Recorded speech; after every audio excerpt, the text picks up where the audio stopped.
Brazil's Christ statue. The idol of falsehood. This video will be for educational purposes only. I will use the Bible, and I will use history outside of the Bible. I'm going to read this opening verse as well.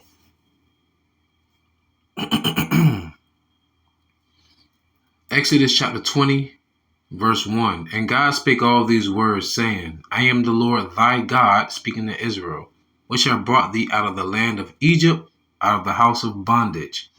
Thou shalt have no other gods before me. Here comes the point two, besides that one. Thou shalt not make unto thee any graven image, or any likeness of anything that is in heaven above, or that is in the earth beneath, or that is in the water under the earth. In other words, the Lord say, you don't create anything, you don't form anything that's on earth, in heaven, or in the sea. Why? Verse 4. Verse 5. Thou shalt not bow down thyself to them. That's why. Nor serve them. How many people you think have bowed down to this idol here? Right? For I, the Lord thy God, am a jealous God, visiting the iniquity of the fathers upon the children, unto the third and fourth generation of them that hate me. That is heavy. And showing mercy unto thousands of them that love me and keep my commandments. Billions on earth, but mercy unto thousands. Let that sink in. Now, allow me to give all the honor, glory, and praises to the Most High, whose name is YAHAWAH, and his only begotten Son, whose name is YAHAWASHI, whom the world ignorantly calls Jesus. Double honors to my elders at Great Millstone, taught me this truth through the Spirit. Single honors to the elect. Peace and blessing to the 1/3. And peace and blessing to the confusion of faces in the four corners of the earth. Shalom. What prompted me to do this video? Well, it's this article right here. There's been a dispute between Brazil and the Catholic Church. In October, a bill was introduced proposing transferring the management of the land where the statue sits from federal oversight to the Catholic Church. Proponents argue that the church's stewardship will resolving long-standing infrastructure and accessibility issues. Critics, however, see the move as a threat to Brazil's secular state and its environmental commitments. Check this out.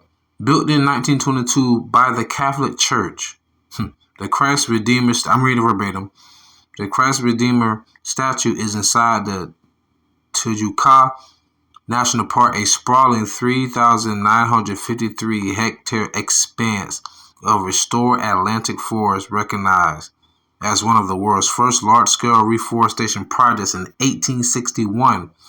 More than a decade before Yellowstone's founding. So, the reason why I brought up them dates out, because this goes back centuries, close to over a century sometime, right? So remember what's going on during this time. We were still known as slaves, hardcore slaves, right? Bondage.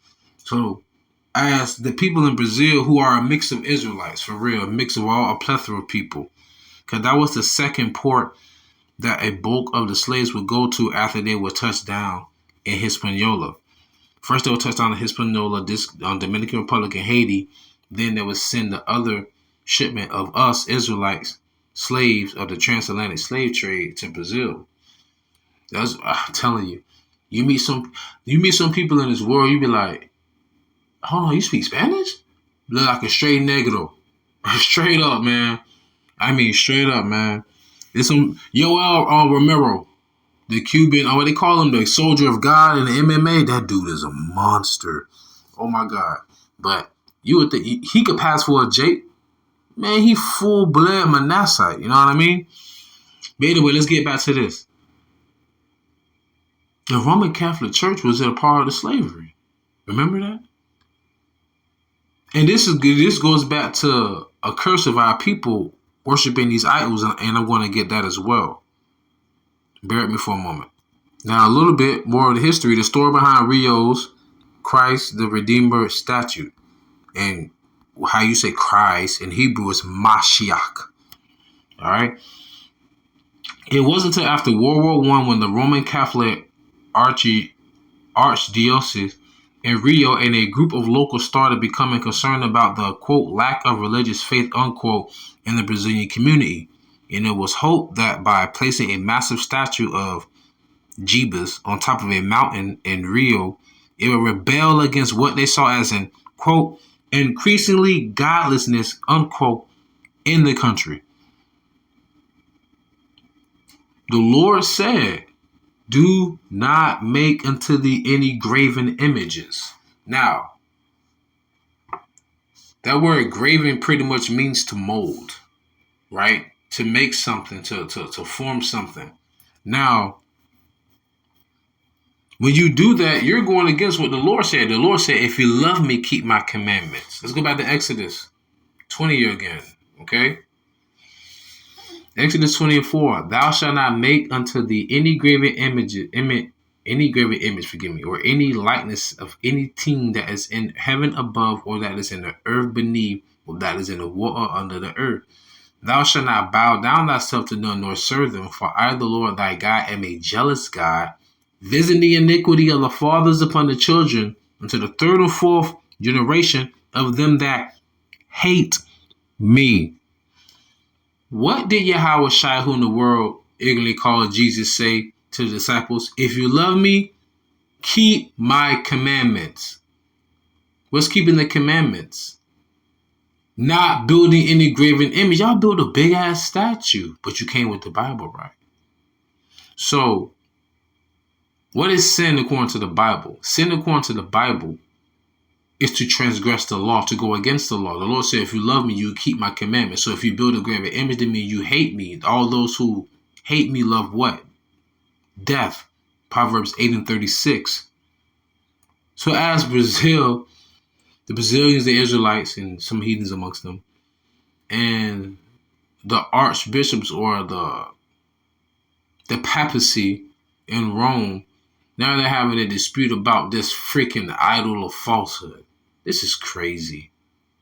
But remember, they forced this upon you. Let me get that really quick. You can go on Google and type in Catholic Church Transatlantic Slavery. Look at what AI Overview says. The Catholic Church played a significant role in the transatlantic slave trade, supporting it through its actions, beliefs, and institutions. Woo! Check this out. Support and expansion. The Catholic Church supported the global expansion of France, Spain, and Portugal. Good people who know history. King Ferdinand and Queen Isabella did an expulsion of the Jews from Spain. So they did that back then. And that's part of the transatlantic slave trade. I mean, the people that was living in had to been the same people in the transatlantic slave. All right, anyways, gotta be careful. Don't want to get canceled, right? Come on, y'all. Open your eyes. Anyhow, legalizing the slave trade. In 1548, Pope Paul III declared the slave trade legal in the eyes of the church. Using slave labor, the Catholic Church used slave. I might change the title. The Catholic Church used slave labor to support its schools. What? Religious projects and the livelihoods of its priests and nuns. Oh, it's over. Jesuit priests sold 272 enslaved people in 1838 to help save Georgetown University from bank rob. This is new to me. This is. I definitely change the title now. The Catholic Church separated children from their families during slavery in the United States. This is. What? In Brazil, the Catholic Church, not speaking out. In Brazil, the Catholic Church did not raise its voice in favor of emancipation despite its immense power. They still wanted you to be freaking slaves. The Catholic Church requires slaveholders to give slaves a day of rest. That's why I tell people, there's only two reasons why you have a break and you get 2 days off. Only reason why you get a day off because it was required by the Catholic Church. Now you get 2 days off. Only reason why you really get 15-minute breaks for people who are cigarette smokers, because it's an addiction. Requiring marriage. In Latin America, the Catholic Church made marriage a requirement for man, listen here, man. YAHAWASHI, y'all are going down. But listen here though. You gotta pay attention. Man, listen, you cannot make this up, man. This is just too spiritual. This is why they separated the church from the state. Because the history in the Bible correlate. Deuteronomy chapter 28, verse 64. And the Lord shall scatter thee among all people.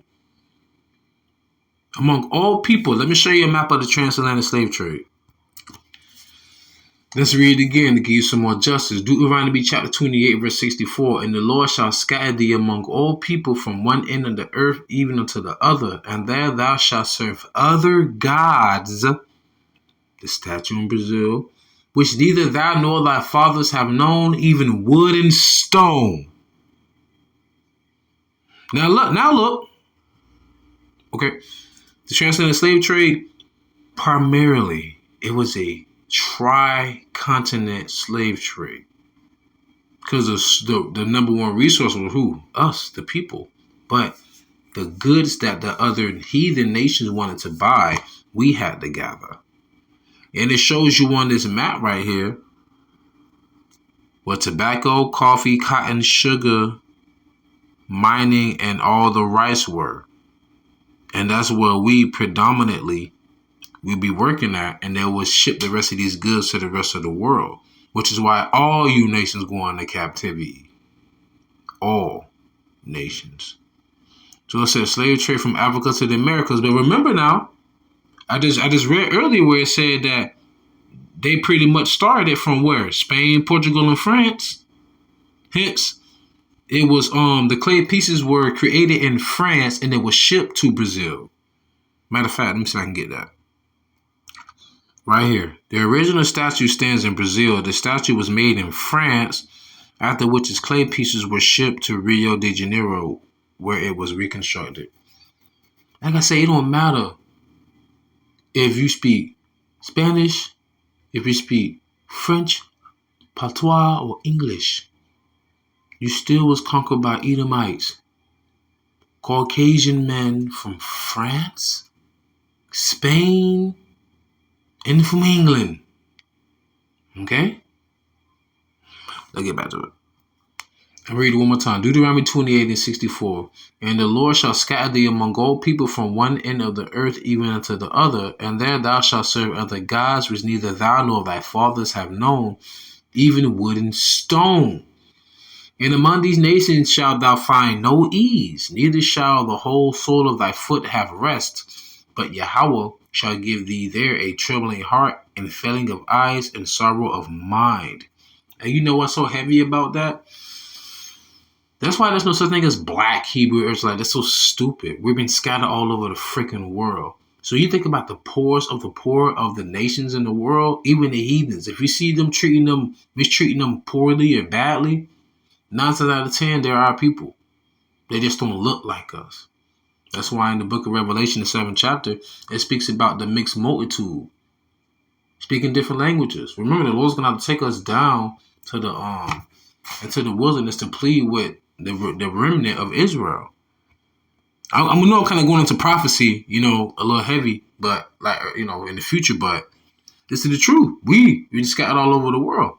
And for us to be worshiping stones, wood and stone, worshiping gods, false gods at that, wood and stone, the Lord said we were going to do that because that would be a part of the curse of us discontinuing from our heritage. Jeremiah chapter 17, verse 4. And thou even thyself shalt discontinue from thine heritage that I gave thee. And I will cause thee to serve thine enemies in the land in which thou knowest not, for ye have kindled a fire in my anger, which shall burn forever. So the Lord said, he told Jeremiah, thou even thyself shalt discontinue from thine heritage. In other words, you will no longer call yourself Kunta, you will call yourself Toby. You will no longer say that you are In Israel, you no longer say that you are Abadia, Banshal, Yaikwab, Banshal. I'm sorry, Salakia. Yeah, Abadia, Banshal, Yahawada, Banshal, Yaikwab, Banshal, Yahawah. Say it like that. Abadia, I am Abadia, son of Judah, son of Jacob. I was going to say son of Isaac, the son of Abraham, but I just went to the Heavenly Father. Son of Yahweh. Nah, because we forgot who we were as a people. That's why we arguing over a stone when the Lord said not to be worshiping stones. But I got one more precept and I'm going to close out. Despite the fact that we are in our captivity, remember what the Lord said we shall do in our captivity. Remember ourselves. Baruch 3 and 5. Remember, this is in the Apocrypha, part of the 1611 King James Version Bible. Remember not the iniquities of our forefathers, but think upon thy power and thy name now at this time. For thou art the Lord our God, and thee, O Lord, will we praise. And his name is Yahawah, and his only begotten Son's name is YAHAWASHI. Like YAHAWASHI said in St. John, the 5th chapter, the 43rd verse, I come in my Father's name. Well, Yahweh and Jesus don't sound like it. Or you can say Jehovah and Jesus don't sound like it. Or Adonai and Jesus don't sound like it. No. Yahawah and YAHAWASHI sounds like it. Okay. Baruch chapter 3 verse 7. And for this cause thou hast put thy fear, which is the wisdom as well, in our hearts, our mind, to the intent that we should call upon thy name.